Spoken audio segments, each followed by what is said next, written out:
Assalamualaikum warahmatullahi wabarakatuh. Perkenalkan, nama saya Gabriel Gonzalez Torres dengan NIM akhiran 033. Pada tutorial penelitian operasional 2, pada kesempatan kali ini saya akan mengerjakan tugas mingguan dari shift yang kedua di modul 3 dan 4, yaitu perencanaan dan pengendalian kerja dan program Dinamos. Langsung saja ke soal nomor 1, yang dimana PT Arkanindo merupakan sebuah perusahaan yang memproduksi pakaian kerja. Dan dalam proses pendistribusiannya, dia ingin mengetahui jalur distribusi yang paling optimal agar biaya transportasi dapat diminimalkan dengan menggunakan metode backward pass. Nah, metode backward pass ini merupakan modul program dinamis dan dia dapat dikerjakan dengan menggunakan software Excel. Langsung saja, di sini saya sudah membuat untuk layout pengerjaannya. Dan karena program dinamis itu merupakan suatu metode yang dia memecah masalah menjadi sub-sub masalah, maka kita pecah jaringan kerja ini menjadi 4 stage, di mana stage 4 itu yaitu kota IJK ke L, stage 3 itu kota FGH ke IJK, stage 2 itu kota B, C, D, E ke FGH, dan stage 1 itu dari kota A ke kota B, C, D, E. Langsung saja untuk stage 4, karena dia jalur itu semua langsung ke kota L, maka kita tinggal hanya memasukkan nilainya saja, yaitu 7, 8, dan 11. Sedangkan untuk kota F ke kota E itu dia itu 11, dan kemudian kita tambah dari kota I ke kota L, yaitu 7. Kemudian dari kota F ke kota dari kota G ke kota I itu sama 5, dan kita tambahkan dengan 7 lagi karena dari kota I ke kota L. Sedangkan dari kota H ke kota I itu tidak ada, maka kita bisa strip. Sedangkan untuk kota J itu kota F ke kota J itu ada 9 dijumlahkan dengan kota J ke kota L. Kemudian dari kota G ke kota J itu 7 dijumlahkan dengan kota J ke kota L. Kemudian dari kota H ke kota J itu dijumlahkan dengan kota J ke kota L. Kemudian untuk kota K itu dari kota F ke kota K itu karena tidak ada, maka kita bisa strip aja. Dan dari kota G ke kota K itu juga tidak ada, maka kita bisa strip. Kemudian dari kota H ke kota K itu ada 8 dijumlahkan dengan dari kota K ke kota L itu 19. Kemudian di sini kita tinggal cari nilai minimalnya. Nilai minimal dari kota I, F ke I, J, K. Yang paling minimal tuh yang mana kita pakai rumus min. Ini dapat untuk yang paling minimal itu ada di kota J. Kemudian untuk kota G itu ke kota I. Kemudian dari kota H itu ke kota J. Nah, seperti ini. Berarti tinggal kita lanjut saja ke stage yang kedua. Stage kedua itu caranya sama, dari kota B ke kota F. Kota B ke kota F itu berarti kan dia 4. Namun kita jumlahkan dari kota F, yang paling optimal itu adalah kota J, berarti ini. Atau ini juga nggak apa-apa gitu.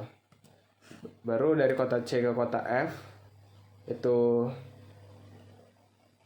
10 dijumlahkan dari kota F ke kota J lagi, karena di kota F itu yang paling optimal kan ke kota J. Baru dari kota D ke kota F itu tidak ada, maka bisa di strip. Kemudian dari kota E ke kota F juga tidak ada, maka bisa kita strip.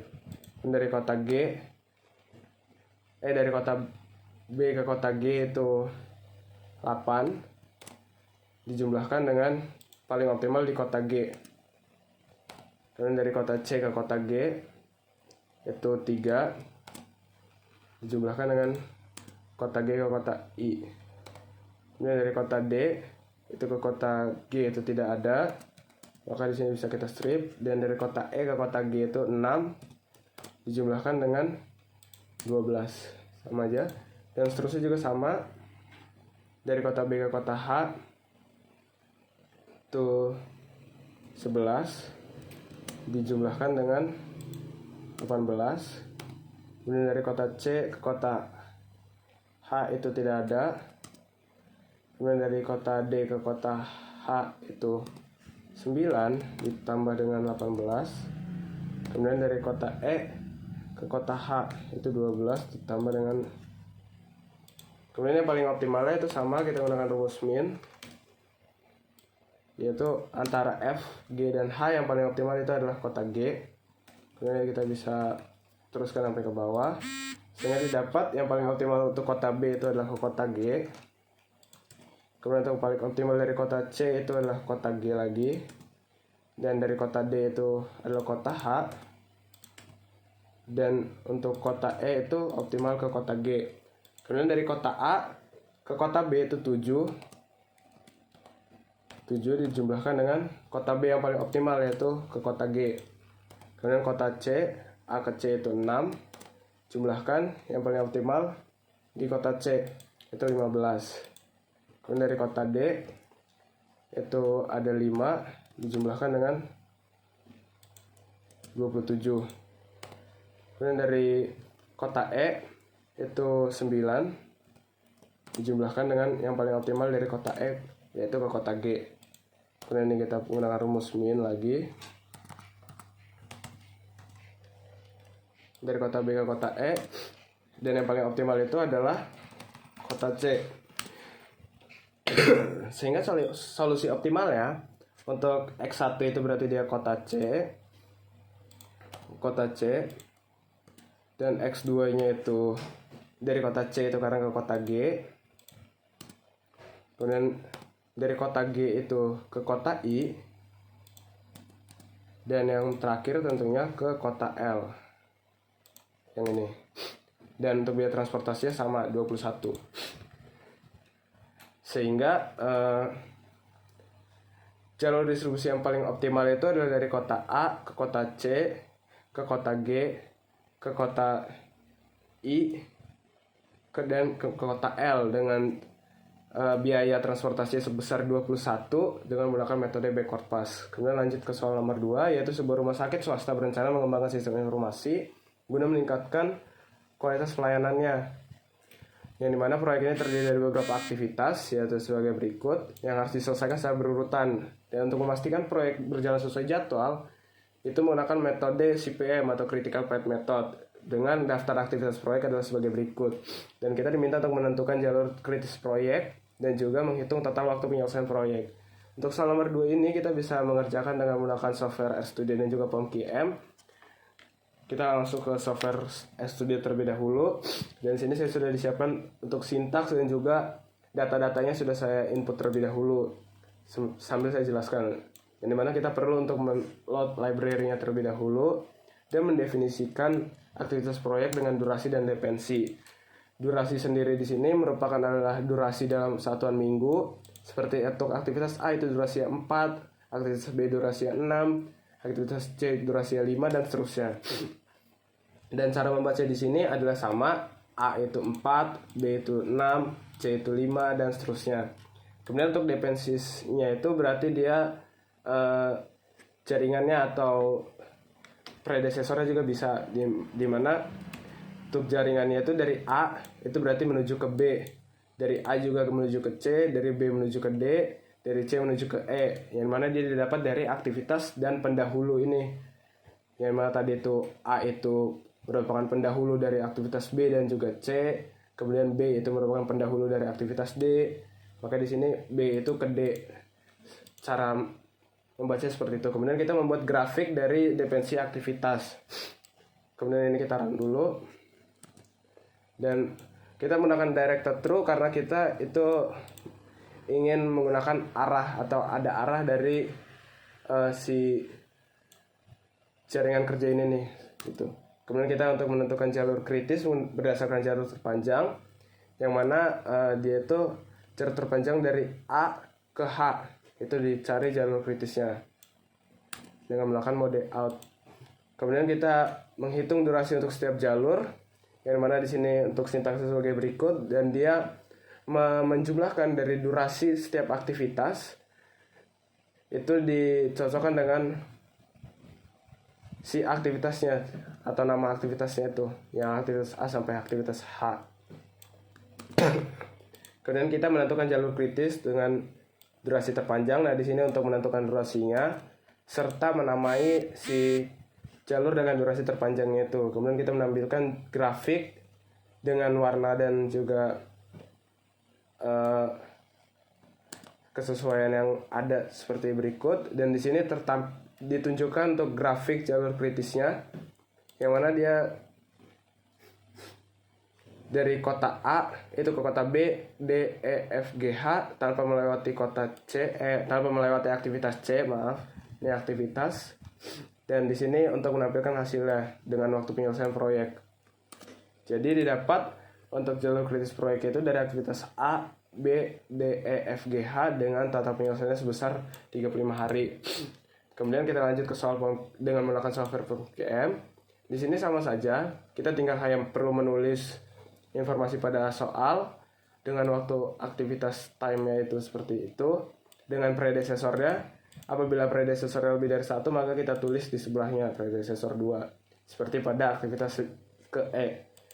Kemudian kita tinggal start, dan di sini dapat untuk waktu aktivitasnya itu 35 dengan jalur kritisnya itu bisa dilihat pada chart, yaitu dari A ke B ke D, E, F, G, H seperti itu.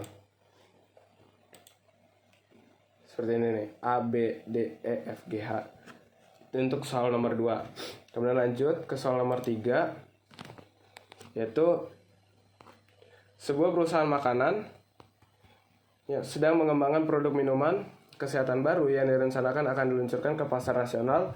Proyek pengembangan produk ini memiliki ketidakpastian waktu pada beberapa aktivitas, sehingga metode PERT digunakan untuk memperkirakan durasi proyek secara lebih realistis.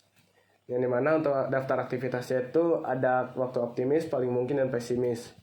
Nah, di sini untuk metodenya itu berbeda dengan soal nomor 2. Yang jika soal nomor 2 dia hanya mempunyai satu tipe waktu, yaitu durasi saja. Sedangkan kalau soal nomor 3 ini, karena dia memiliki ketidakpastian waktu pada beberapa aktivitas, maka dia menggunakan 3 jenis waktu yang merupakan metode PERT paling memungkinkan untuk mengerjakan ini. Dengan waktu optimis itu adalah waktu dengan paling cepat dan juga paling optimis dalam menyelesaikan proyek, dan juga most atau waktu paling mungkin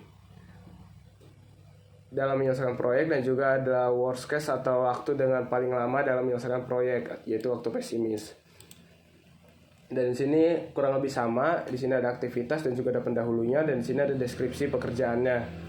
Kemudian kita diminta untuk menentukan jalur kritis proyek dan juga menghitung perkiraan waktu penyelesaian proyek. Untuk soal nomor 3 ini kita bisa mengerjakan menggunakan RStudio dan juga POMQM.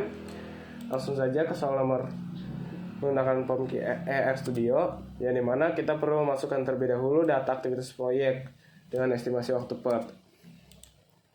Yang dimana di sini ada daftar aktivitasnya, ada waktu optimisnya, ada waktu paling mungkin, dan waktu pesimisnya. Dan di sini untuk daftar waktunya itu urut menyesuaikan dengan daftar aktivitasnya. Misalnya aktivitas A itu berarti optimisnya 10, paling mungkin 14, dan pesimisnya 20, dan seterusnya.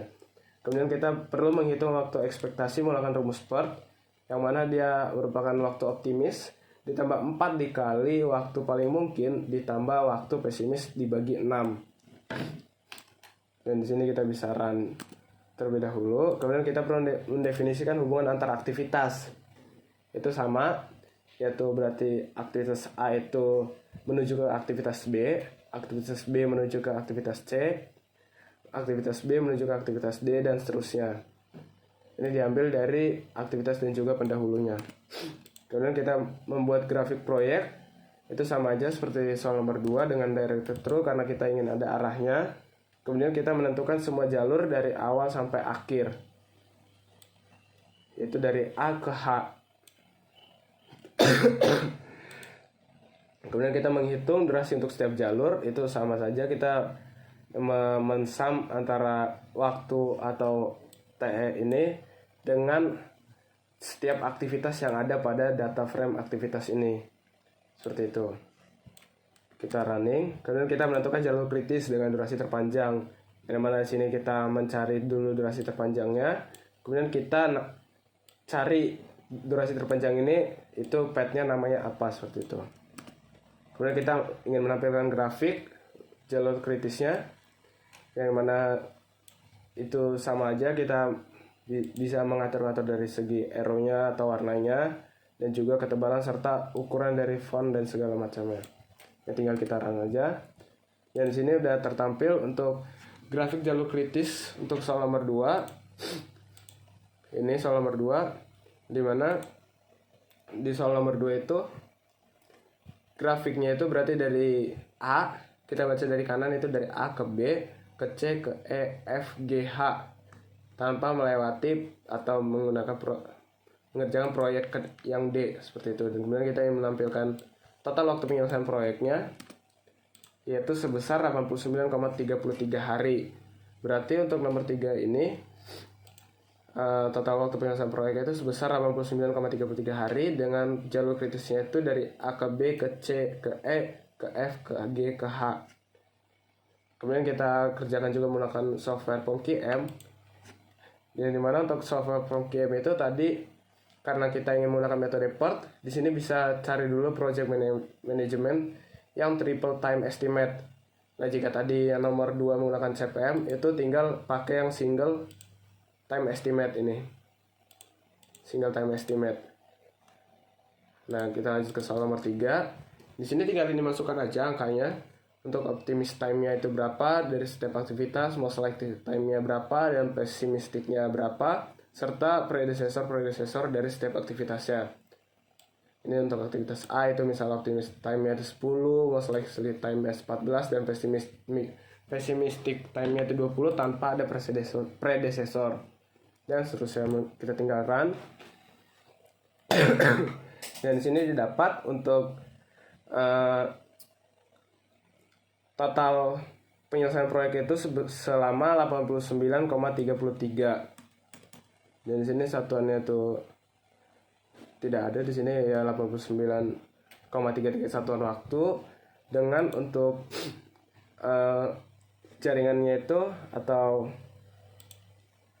jalur kritisnya itu dari proyek A ke proyek B, ke proyek C, ke proyek E, proyek F, G, dan H. Sehingga dari kedua software tadi, baik di nomor 2 ataupun nomor 3 itu hasilnya konsisten. Dimana untuk soal nomor 2 itu, maka dijawab soalnya itu adalah jalur kritis proyek menggunakan metode CPM, itu berarti jalurnya dari proyek A ke B, kemudian ke D, ke E, ke F, ke G, dan ke H dengan total waktu penyelesaian proyeknya itu adalah sebesar 35 menit. 35 minggu, maaf. Kemudian untuk soal nomor 3 itu adalah jalur kritis proyeknya itu dari A ke B, ke C, ke E, ke F, ke G, dan ke H dengan perkiraan waktu penyelesaian proyeknya itu adalah selama 89,33. Mungkin sekian tutorial yang dapat saya sampaikan. Kurang lebihnya mohon maaf. Saya tutup. Wassalamualaikum warahmatullahi wabarakatuh.